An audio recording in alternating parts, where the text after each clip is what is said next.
Today we're going to talk about depression, and the World Health Organization says that very soon, in a few years, depression across the world is going to be the #1 illness that's diagnosed. And so when they look at different diagnostic categories, whether it's cancer, heart disease, depression, or anxiety, so many people across the world are suffering with depression.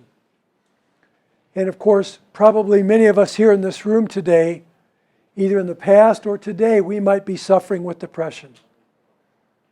And so today's class is about how can we not suffer from depression?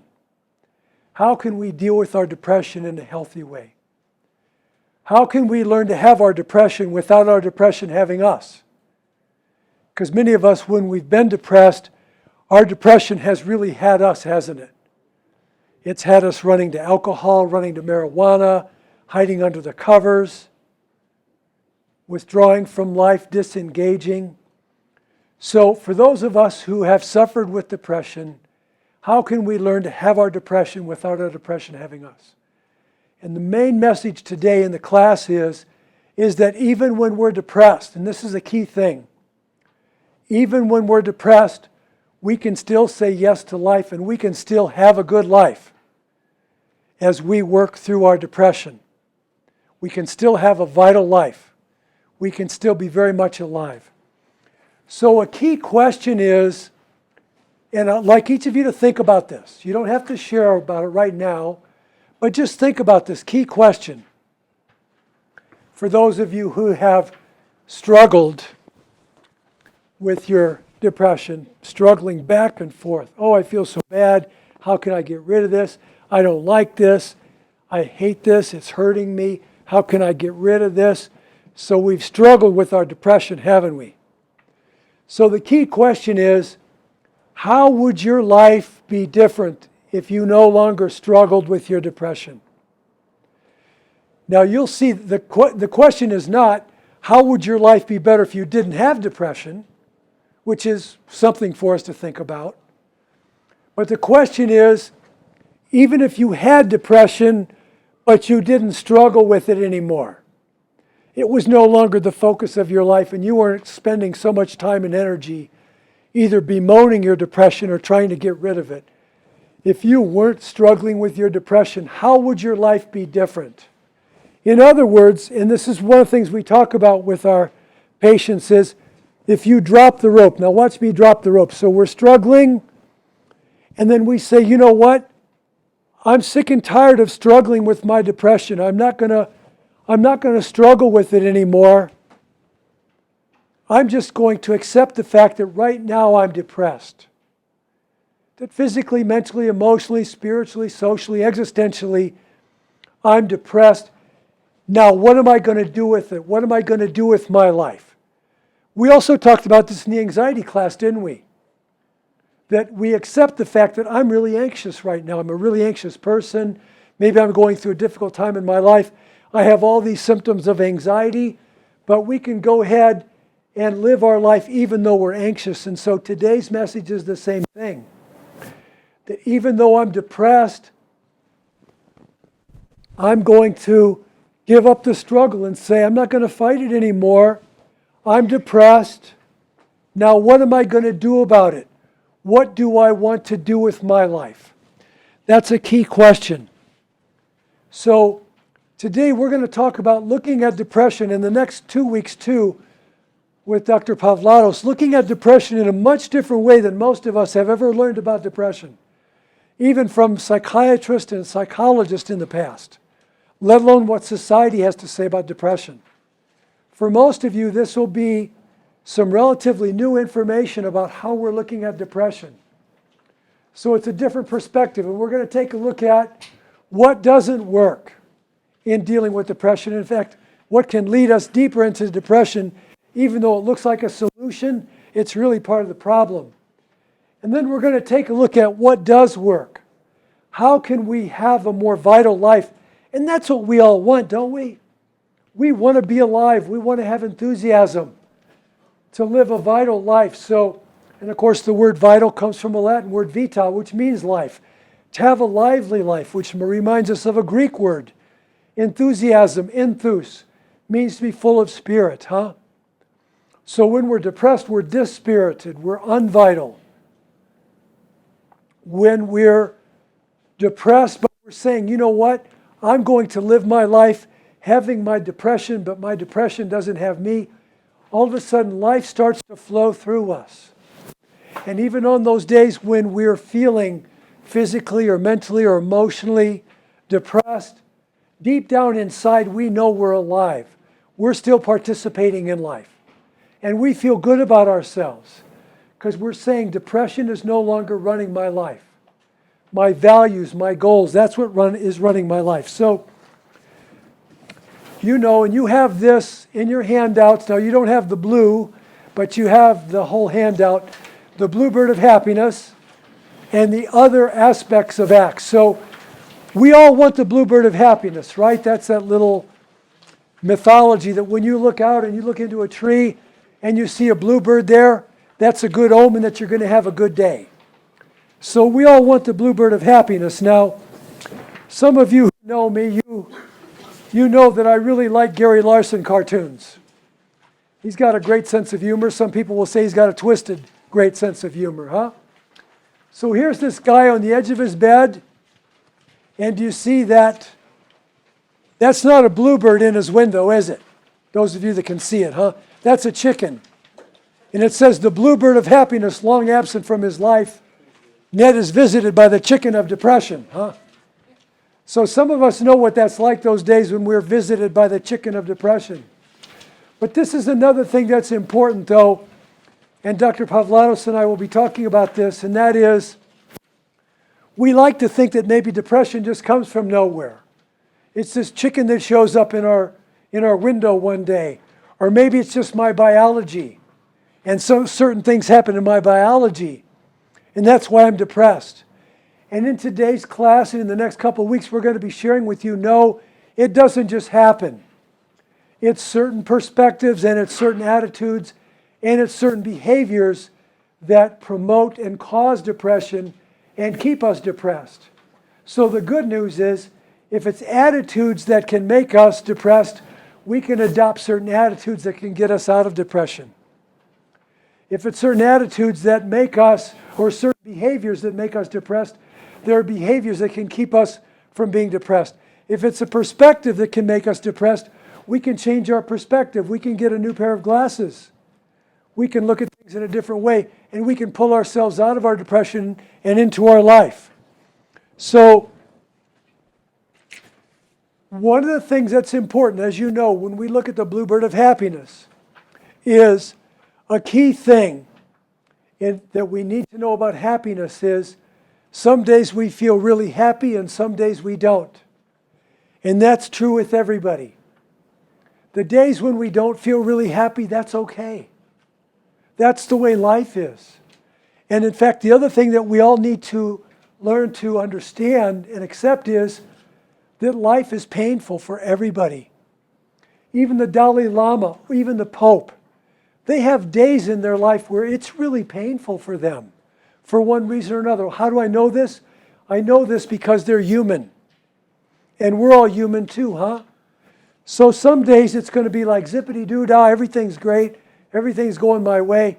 Other days it's like, ouch, that really hurts. That really hurts. I don't want that to happen to me or anybody that I know or love. That really hurts. Now, we've also talked, and I'm going to reinforce this, what causes our suffering? Suffering is different than pain. What causes the suffering of depression? The suffering of depression is caused not by pain, but the fact that I try to run away from the pain. I won't accept the pain. I push it underwater like a beach ball. By not accepting our pain, that's how we suffer. So, conversely, the way to stop our suffering is to acknowledge our pain and enter into it. Now, another word we're going to use, since we're talking about depression today, you guys, a word we're going to use is dysphoria. And dysphoria means I feel bad. That's dysphoria. So we're going to be talking about that. So here we are, we're like the Bluebird of Happiness, and some days the Bluebird of Happiness feels really happy, and some days we don't feel very happy. We feel pain, or we might feel kind of blah. And this applies then to depression, that we need to change our perspective on depression. Just like we do with anxiety. That's where the glasses comes in here, this pair of glasses. Change my perspective. Our perspective used to be, oh my God, I'm depressed, there's something wrong with me. I have to get rid of this at all cost.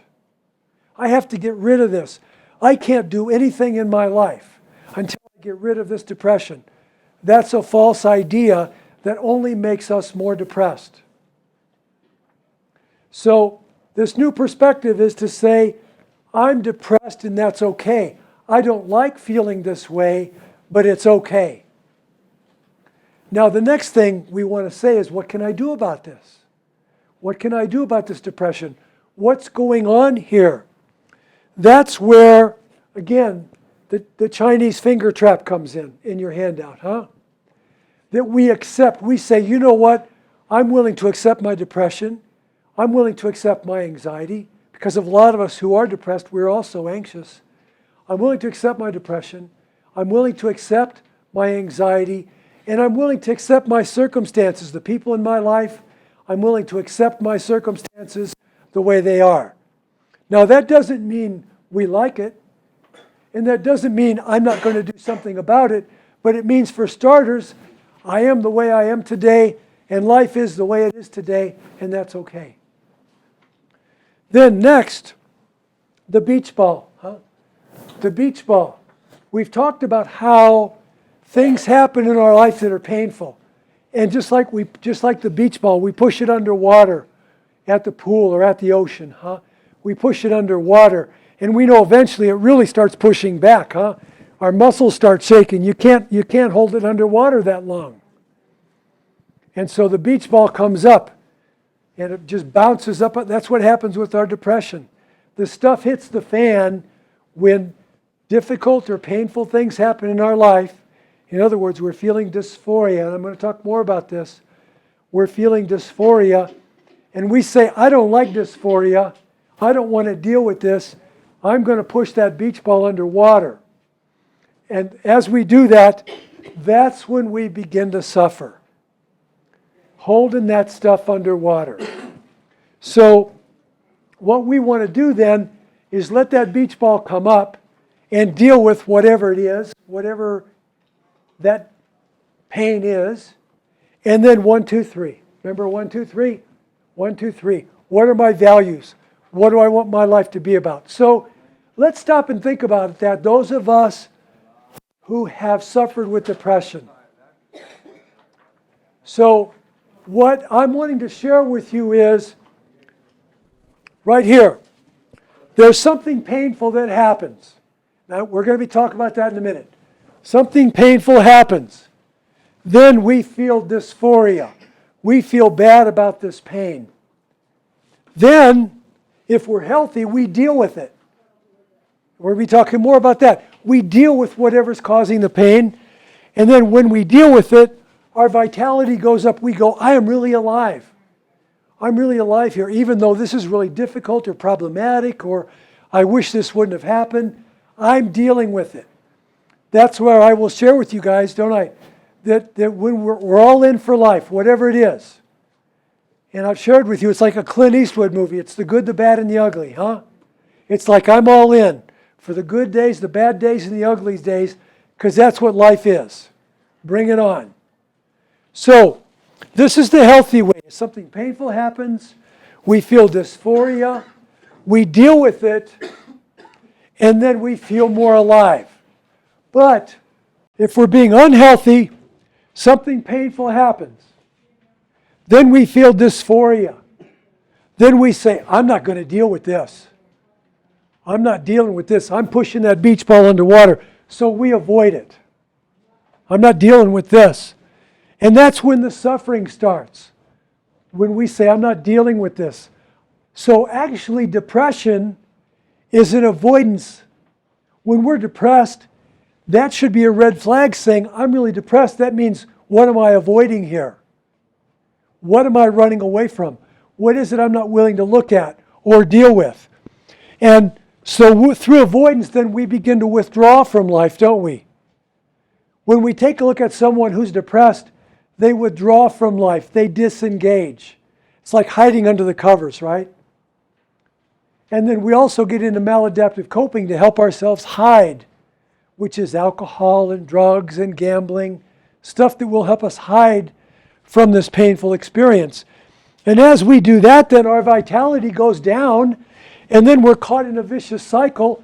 Then not only are we depressed, now we're depressed about being depressed, huh? So then we're depressed about being depressed. Yeah. So what's the way out? If we're depressed about being depressed, the way out is, first of all, we identify. We say, man, here I am again. I'm stuck. I'm in the box. I'm ruminating. I'm withdrawing. I'm disengaging. So I'm depressed about being depressed. We identify it. And then we say, I know I don't want to be depressed about being depressed. So we say, yeah, my wisdom now, because I've learned about this, my wisdom is telling me I need to go back and look, either by journaling or by talking with my therapist or by doing some reading or some mindfulness type meditation. I need to see what's going on in here, that all that stuff I pushed underwater, let that beach ball up. What is it that I started running away from this morning or last week or when I was 15 years old? What have I been pushing down since this morning or since last week or since I was 15 years old? Do I have the courage to let that come up? Can I let that come up and can I deal with that? Now, what might some of those things be? So if we let those things come up, this is called, I'm willing to listen to my depression. My depression is telling me something. We talked about this in the anxiety class, where we said we want to listen to our anxiety because our anxiety is telling us something. Either I need to have the courage to change something or I need to let go of something, but I need to do something. So do I have the courage to listen to my depression? What's it telling me? Well, some things it might be telling me is I need to have more courage to be myself. I'm too conformist. I'm trying to live my life the way everybody else wants me to live it. I'm trying to be who everybody else wants me to be. Or maybe I'm being too rebellious. I'm being too much of a maverick, and I don't have any meaningful connections with other people. We might say, you know what? Since I was a kid, I've been depressed because I'm always looking for approval from everybody. And I never get enough approval, so I end up falling back into depression, feeling so bad about myself. Or maybe since I was a teenager, or since I was in my early 20s, I've been pushing this feeling underwater that I'm not good enough. I'm inadequate. I'm inferior. Who would like me? Who would love me? And rather than deal with that, I've been pushing that underwater, or drinking, or smoking dope, or staying away from other people. Maybe I've let fear run my life, fear of success, fear of failure. And so I'm depressed, and my depression is telling me, hey, you need to stop letting fear of failure or even fear of success run your life. You need to get out there and do some stuff. Get going. Meet some people. Do something. Is this making sense, you guys? That our depression, that's beach ball, we've been pushing this underwater. Some other things when we're listening to our depression, maybe we've become really harsh or judgmental toward ourselves or other people. Maybe we haven't said, you know what, I'm me and I'm okay. And it's okay for me to have a good life. For some reason or another, I need to create my life like it's a problem or that I'm no good. I don't deserve anything good coming to me. And of course, as long as we believe that, we shut the door. Nothing good will come to us. Maybe we have grief, and there's a good probability we do. One of the things is when we lose someone or something close to us, that's painful, isn't it? But if we don't have the tools and if we don't know how to deal with grief and loss, we push that beach ball underwater. And then we suffer and we feel bad, and then we get into maladaptive coping. So sometimes when we say, I'm sick and tired of being sick and tired, I'm sick and tired of my depression running my life, we will say it's time for me to deal with my grief. I'm going to do some journaling about this. I'm going to talk with my therapist about this loss of my brother or my dad or my mom or my sister or my first or second marriage or my stepchild or the loss of my career or the loss of my faith, the loss of my self-esteem, the loss of my dignity. All these different losses. So when we start dealing with that, you guys, as difficult as that is, as we start dealing with it, again through journaling or through therapy, the sunshine starts to come out. The beach ball is up and it's above the water and it's floating on the water and the sunshine is coming out. The clouds start passing away over time. And during this time, though, we're still kind of depressed, but this is where the Nike therapy, we're putting one foot in front of the other. Because we've said, I'm not going to allow my depression to hold me back any longer. I'm going to get out and do Nike therapy. I know what I need to do. I need to go look for a job. I need to show up at my job. I need to go to voc rehab. I need to get involved with other people in my life, like with my wife or my husband or my kids or my grandkids, my friends. I'm going to go to support groups. I'm going to go to church. I'm going to go out for nature walks. I'm going to say yes to life. I'm going to get out and be involved in life. A couple of other things that can trouble us, maybe since this morning, maybe since last week, maybe since we were 15 or maybe since we were 5, maybe something has happened where we felt ashamed of ourselves. And we've grown up feeling ashamed of ourselves. And we push that underwater. We need to bring that up and take a look at that with somebody that we trust. Maybe we felt guilty for some things that we've done. Maybe we've done things to hurt ourselves or hurt someone else. Maybe we need to bring that up and talk with someone we can trust about that so we can let it go and it won't dispirit us so much. Maybe we're really angry and we've been told you can't be angry, or we've been afraid, man, I'm so angry, if I start letting my anger out, I'm really going to hurt somebody. So we pushed it underwater, and as a result of that, we've gotten very depressed. So we let that up. And again, with somebody that we know we can trust and somebody who cares about us, we start talking with them about how angry we are. And usually once we start talking about how angry we are, usually then we start talking about two other things. Either something we're afraid of or somebody or something that really hurt us.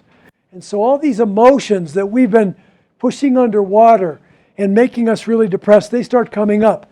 And we're afraid of them. We're afraid we're going to lose control. But the fact of the matter is, the more we've been pushing them underwater, we've been losing control. See, that's where depression is like an avoidance or a control strategy. But we say, I'm in a safe place now, or I've got a safe relationship where I can let the lid off of this, and there are people I can talk to about this. So I'm going to let the lid off of this. I'm going to let the beach ball come up, and I'm going to talk with people about this. So I hope this is making sense, that this idea that depression just doesn't come along. There's a certain perspective about pain, that pain is bad. There's a certain, like dysphoria. Dysphoria feels bad, and I have to avoid it. And I'm willing to pay the price of not living very much of a life. I'd rather do that than face my demons, huh? Or when we're saying yes to life and we're really living, something painful happens.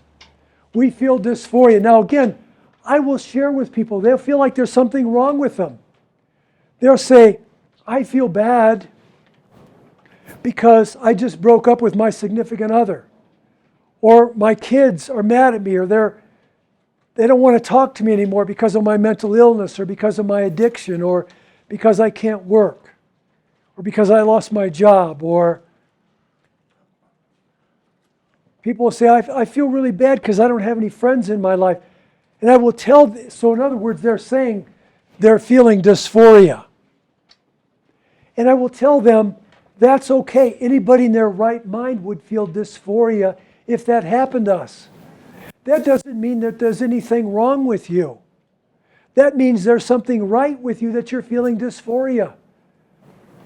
If you've just been rejected or abandoned by your significant other or your children, of course you feel dysphoria. That's human. That's natural. That doesn't mean we're sick or we're wrong or we're bad or we're inferior or we're broken. It means we're human and we're alive. Now the skill is, what do I do to deal with that? And that's where so many of us, so first of all, our perspective is, there must be something wrong with me. I must be weak or bad or inferior that I'm feeling this way. It's like, no, I'm just human. So once we say, okay, I'm just human, no wonder I'm feeling this way. In other words, we give ourselves permission to feel this because we're human. It's okay to be human.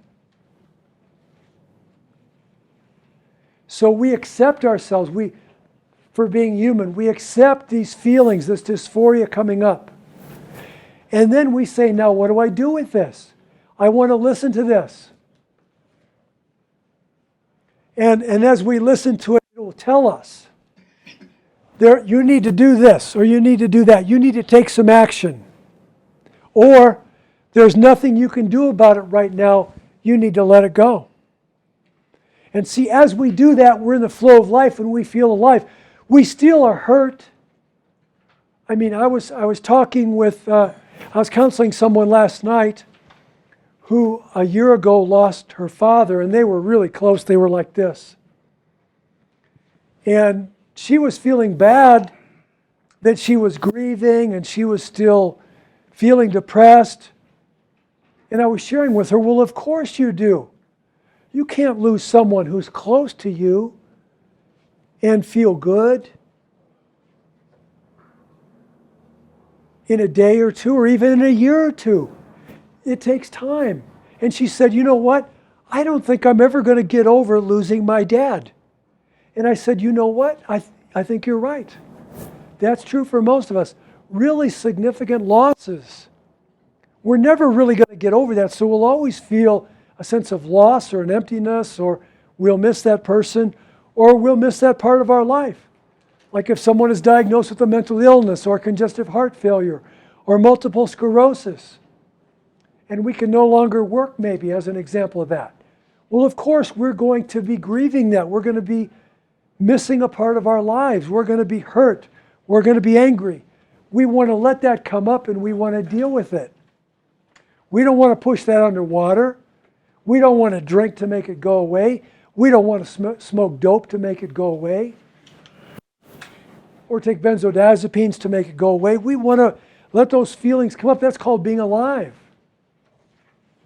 So, I want to mention that a lot of these good ideas come from this really good book, in case you want to go to the library and get it, or you have $18 or $20 to buy it. And it's by Strassel and Robinson, and it's called the Mindfulness and Acceptance Workbook for Depression. So a lot of these ideas we're sharing with you this week and in the next couple of classes come from this really good workbook. So,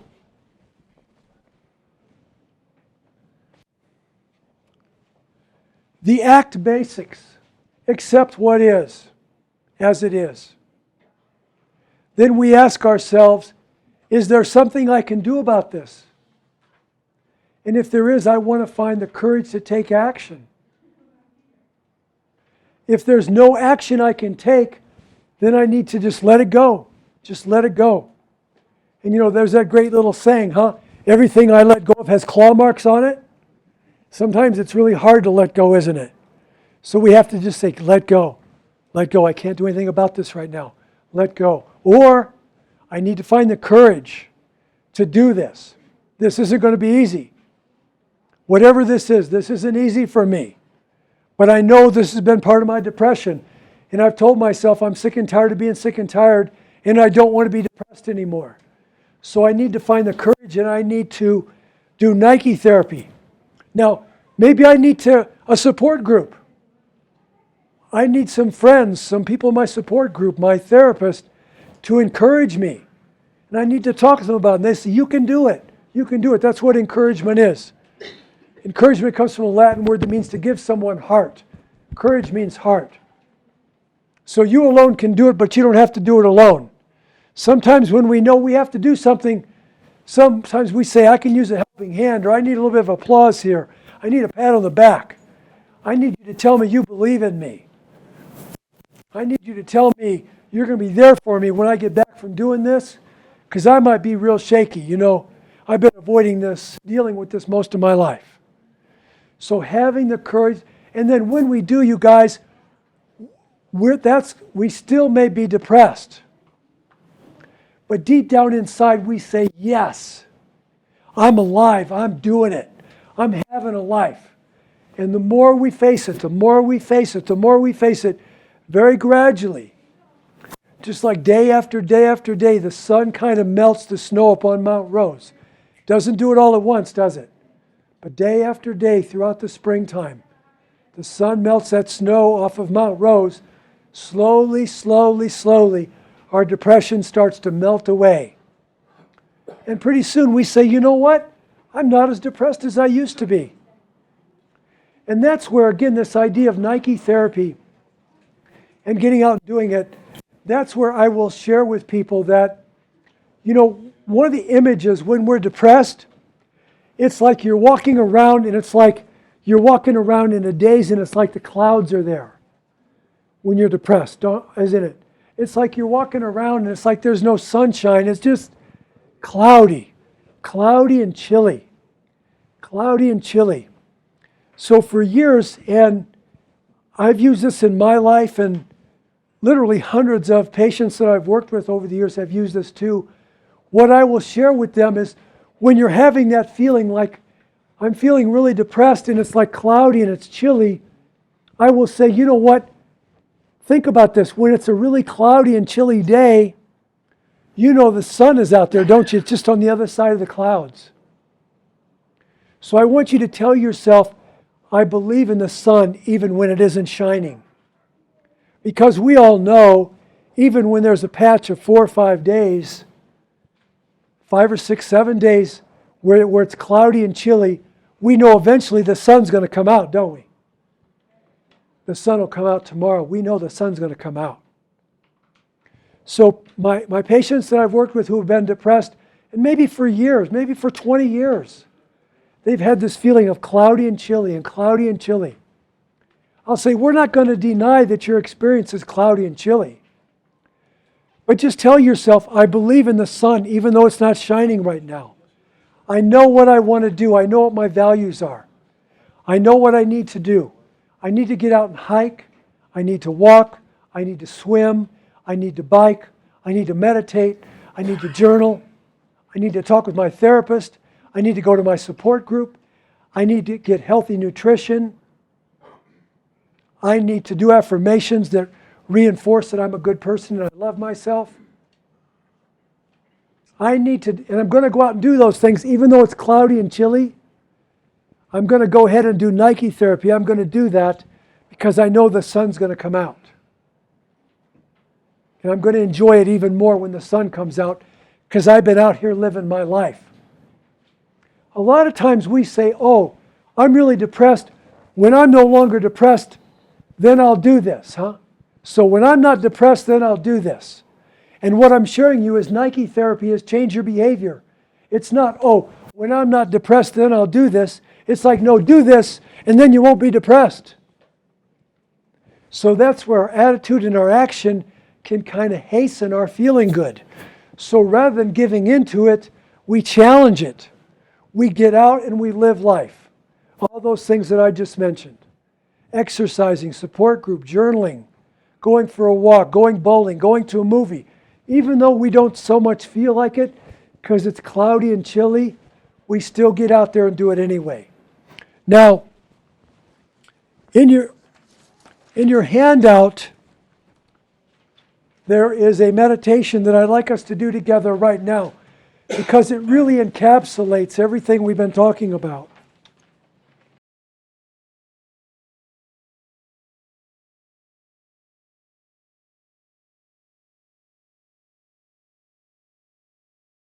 We've been talking about how it can be helpful to us to follow the main principles of acceptance and commitment therapy, where we accept, we choose and commit, and then we take action. And so we're mindful and we do our breathing and we let our thoughts and feelings come up.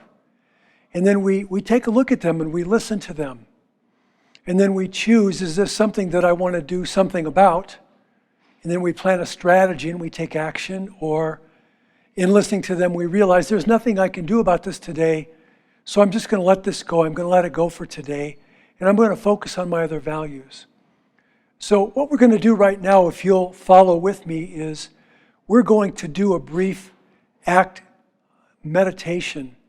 And we're going to do it right here, right now in the class. It only takes about 4 minutes. I'm also going to ask you to practice this once a day, every day. But let's go ahead right now while we're in the class. What I'd ask you to do is sit in your chair with your feet on the ground.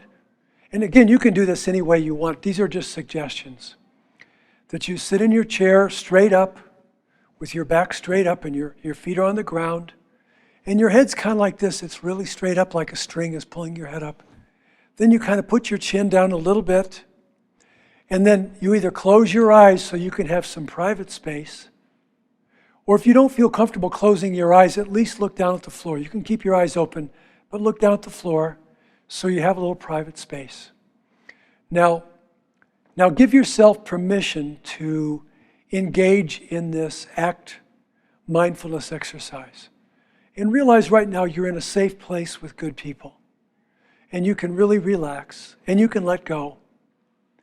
As we go through this meditation, there are 3 times where I'll ask you to stop and take a couple of deep breaths. And so at that time, I will stop reading, and we'll go ahead and take a couple of deep breaths together, okay? Okay, so feet on the floor, sitting straight up, eyes down.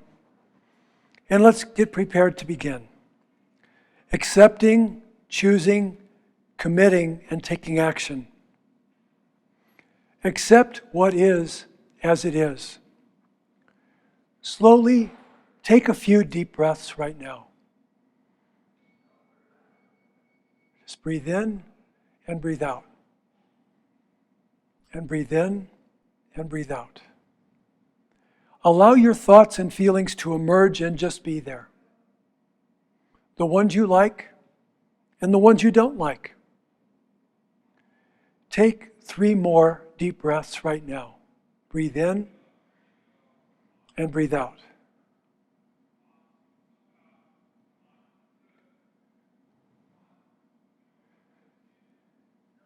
Just let your thoughts and feelings be there. Take 3 more deep breaths right now.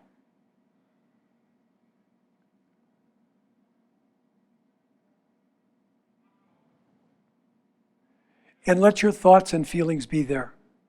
Not judging them and not trying to make them go away.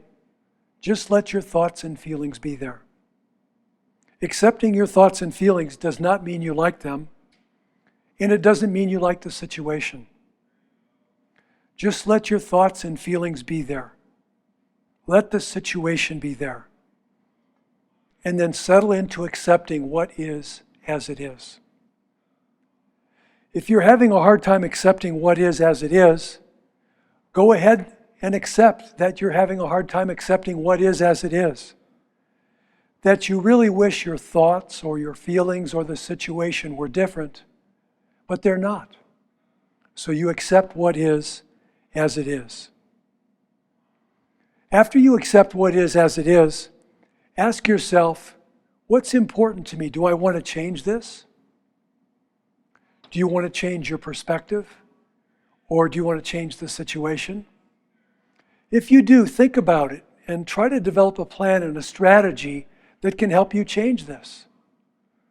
And then if you feel like you have a good plan and a good strategy, Go ahead and just do it. Do Nike therapy. Just do it.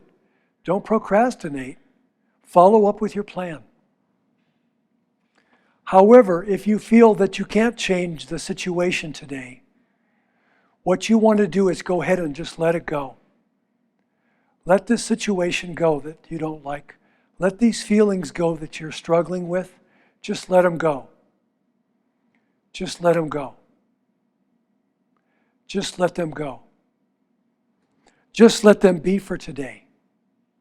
Just let them be and be ready to move on. Think about your values and what else you'd like to do with your life. And go ahead and engage with life based on your values and what you really want to do. Now go ahead and take 3 more deep breaths.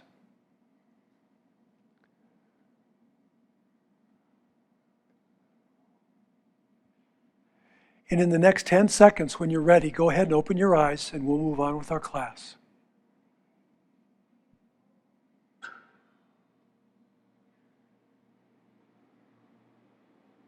Okay, let's move on with our class now. So that's the meditation, and you can see that, and what I share with people is spending 3 or 4 minutes every morning to do this will help you have a really good, healthy perspective as you start out the day. A good, healthy perspective. That we call being grounded and centered and balanced. It's called being grounded and centered and balanced. And that lets us much more ably respond rather than react to life. It lets us respond rather than react to life. So as we're wrapping up the class today, think about if you can find 3 or 4 minutes to read this every morning, or the afternoon is fine too. I'd like you to think about, was there one good thing I got out of today's class? Something that can help me deal with my depression or have a better life? Was it the idea of learning about dysphoria? Was it the idea that everybody wants to be happy? It's okay to want to be happy, but that also includes every life has some pain in it. Even the Pope and the Dalai Lama have pain, and sometimes I'm going to have pain. And the answer for me is to deal with it, not push it underwater like a beach ball. But to go ahead and let it come up, accept it, talk about it, deal with it, and move on with our life based on our values. So I want to thank you for your time today, and I wish you the very best as you're creating a good life for yourself. Thank you very much.